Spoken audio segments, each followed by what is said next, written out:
Welcome to Dan's Talks this morning. My guest is Ed Hollander, a landscape architect of note who lives in Sag Harbor and also has, I guess your main office is in New York City, so you must be doing considerable amount of work here and there. Main office is in New York and another office in Chicago. I'm about to get on a plane to go to Taiwan, where we have 7 projects going on, and we're basically working largely around the world, but my favorite place to work is Sag Harbor. Well, I've known you a long time. I think you still live in that house at the turn at Germain, right?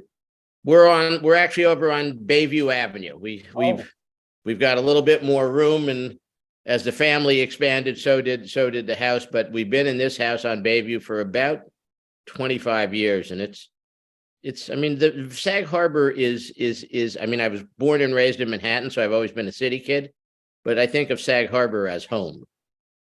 Did you ever live or work it was sort of a white mansion on, I guess it's there at Madison, right at the turn at Germain?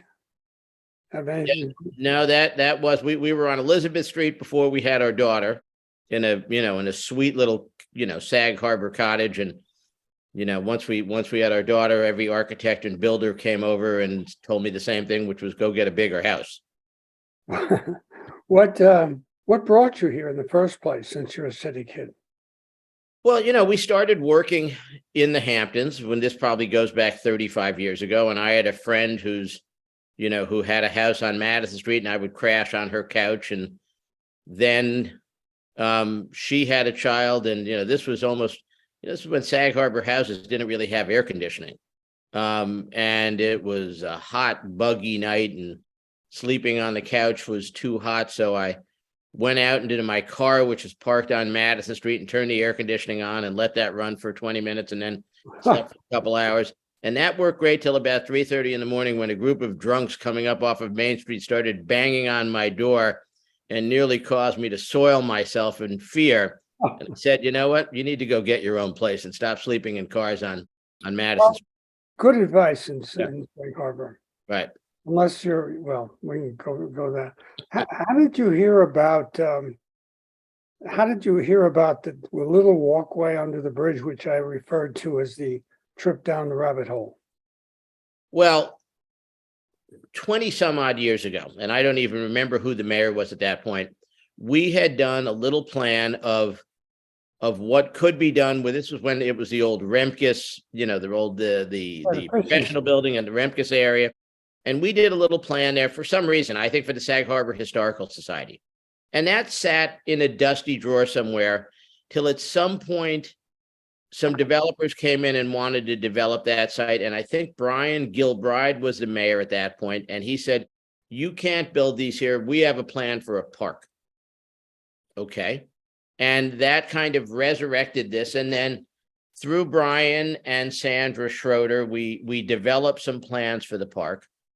When Sandra was mayor, she approached us and said, listen, we appreciate the fact that you've worked on Oakland Cemetery for the village and Eastville Cemetery for the village, and you've done a master plan for the Whaling Museum, and you've done this design for the park. We'd like to engage you at your same rate of pay, being 0, to help us out with Long Wharf. And, we did the design for Long Wharf, and it got completed just as COVID hit. And it turned into this magical space, which invited people to experience the waterfront of Sag Harbor. And it used to be, that it was all asphalt all the way to the edge. There was a bumper so the cars wouldn't go into the water, but no pedestrian security whatsoever. It was just, it was a classic Sag Harbor thing that didn't make a lot of sense.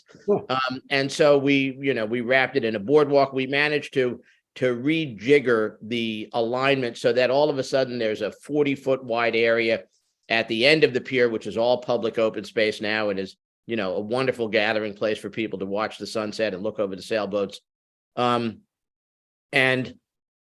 you could see the magic that Long Wharf had given to the village.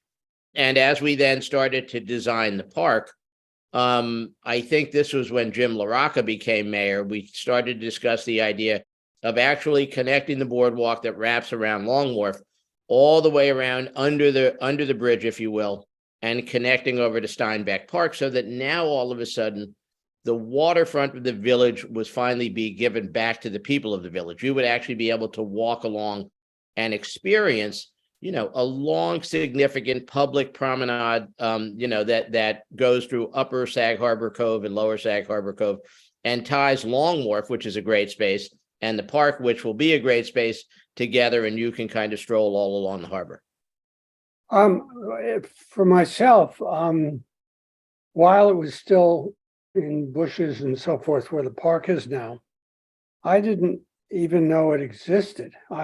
I'd forgotten about how there was a fishing station which went bust in there, and there was also this medical building that seemed to be falling into ruin. I sort of knew the backstory of this, which I may have wrong, but I'll tell it to you and you might be able to tell me. My mother and father joined the Noyak Golf Club, and Harry Diner had put this together. He was a dentist who worked in New York City. He owned these little tiny lots that were located where the big Steinbeck Park is today. And he had partnered with about different people for different parcels. And it was a mess. You really had to do almost a magical thing to get all these parcels together. Was that true? Is that the case? That's what I had learned at the time. I don't think I know enough to argue with you.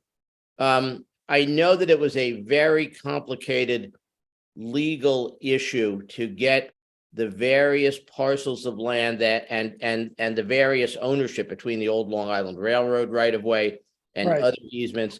So I don't know that what you're saying is 100% accurate, but there's at least a kernel of truth in there, in that it was a complicated piece of property to put together that the village ended up acquiring through CPF funds as part of the Bialski development of the 3 buildings that have gone up there now.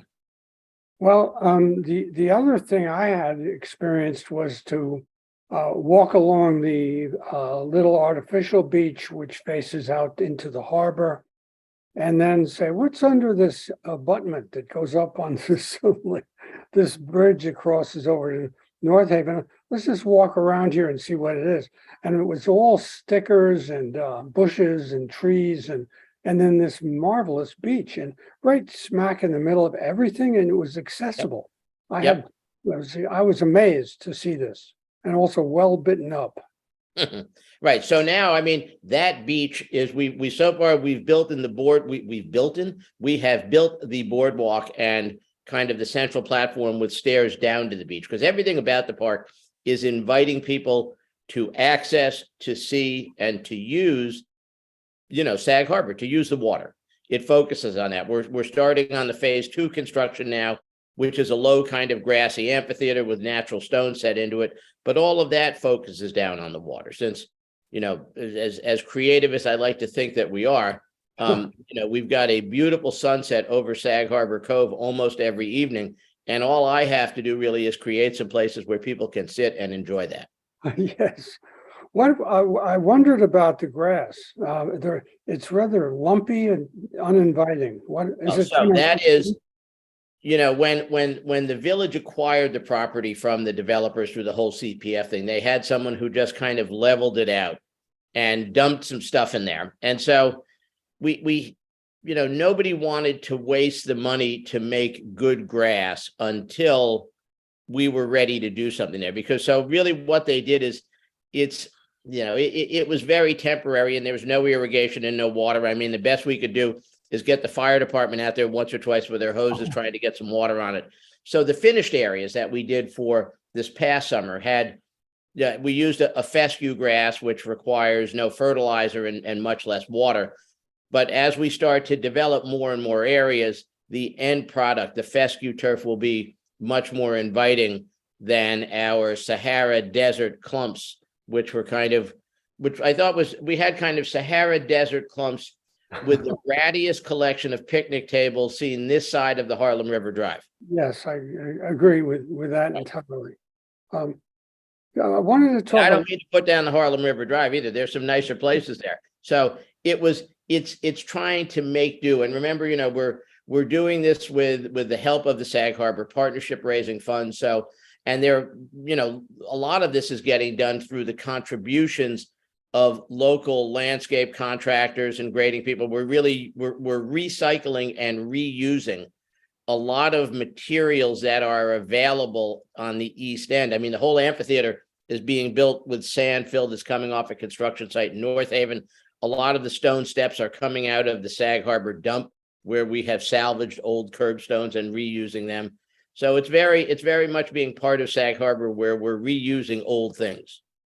Talk to me a little bit about what happened with Town Pond and how it got into trouble and what's being done. And I know you made a plan which was not approved yet, or well, so Jerry Larson called me and said, we need to make Town Pond better looking and ecologically healthier. Could you help?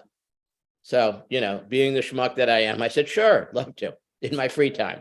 But Jerry, I think, is a very good guy. And obviously Town Pond in East Hampton is an iconic place. And, unfortunately, what it really is it's a place where a lot of runoff from the roads and things like that go into it. So we're starting with some fairly poor water quality.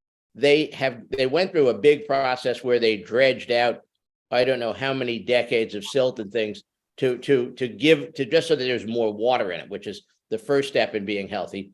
And we came up with a plan to do some pollinator meadows around the pond, which would create some seasonal diversity. It would help filter some of the nutrients out of the water. It would create habitat for birds and bees and butterflies. So I think it would improve the ecology of the pond. It would provide pollinator habitat. It would make it look much better. We presented that to the board. This was a couple of weeks ago. I've got a meeting, I think, next week with some of the members of the LVIS who have some questions about it. And then, depending on how that goes, the village may decide to move forward with some of it, all of it. I'm not exactly sure where that's going and when it's getting there. What are there other projects that you're proud of in the Hamptons? Or well, I mean, we've done any number of the most spectacular homes out there, which is great, and that's one thing. But I have to say that we have a new book coming out with Rizzoli in 24 called The Landscape of Home, and it talks about homes by the sea, homes in the country, homes in the city. And then the last chapter is called My Home. And it's not about my house so much as it's about my home, which is Sag Harbor and what we have done in the village of Sag Harbor. And that includes, restoring all of Oakland Cemetery. We would walk through there and the trees were collapsing and breaking the headstones. And this was when Sandra Schroeder was mayor. And I said, Sandra, if the trees break the headstones, we lose the history of Sag Harbor. The history of Sag Harbor is contained in the architecture, but it's contained in the cemeteries of Sag Harbor as well. And so that was a big project, and we had 7 or 8 of the tree companies that donated time, landscape, and we did a huge amount of work. We probably did $250,000 worth of work, pruning, restoring, cleaning up, and saving Oakland Cemetery. We then approached, okay, could we do this over in Eastville, which is that's primarily an African American cemetery. It's got a lot of Native Americans in there, and we worked on that. We've done a master plan for the Whaling Museum. We took the edge of Long Island Avenue and created a pollinator walk that's called Jean's Walk, what was named after my dearly deceased mother. Long Wharf has been fabulous, and Steinbeck Park has been a 10-year adventure so far. And to me, one of the most wonderful elements of being a resident of Sag Harbor is being able to make contributions, to take what I do and who I am, which is a landscape architect, and to be able to give that knowledge, those talents, that experience, and the ability to corral a lot of the contractors in the Hamptons for the benefit of the village of Sag Harbor. Right. And to me, I said to my wife, I want to be the poor Mrs. Russell Sage. She could afford to buy everything, which I can't, but I can make contributions based on who I am. And what better, prouder thing do I have than to be able to give back to the home where I live? I think you've done a marvelous thing for the village, as have others. And I really want to congratulate you on all that you've done. I think it's a great thing for the village of Sag Harbor. I think, Sag Harbor, like all the villages out there, are rife with politics and disagreements. And the park is one of the few things we get everybody to agree on, and it's a positive thing. The other great thing for the park is it actually provides something for the people in the Hamptons who have the least. And they are many times a forgotten group of people that don't have their own private clubs and their own private beaches. And it's very rewarding to go down to what was, even this summer, where there was just the boardwalk and the beach, and to see 20, 30 people out there, to see families out there, to see them using this space that, as you said, had been derelict for so many years, starting to have a new life. It's part of Sag Harbor where, it reinvents itself every couple of decades. And I think we're reinventing this space and creating a wonderful place for the citizens and residents and guests to use. Well, thank you for being on the podcast. Good to talk to you, Dan. Thanks so much. Bye-bye. Bye-bye.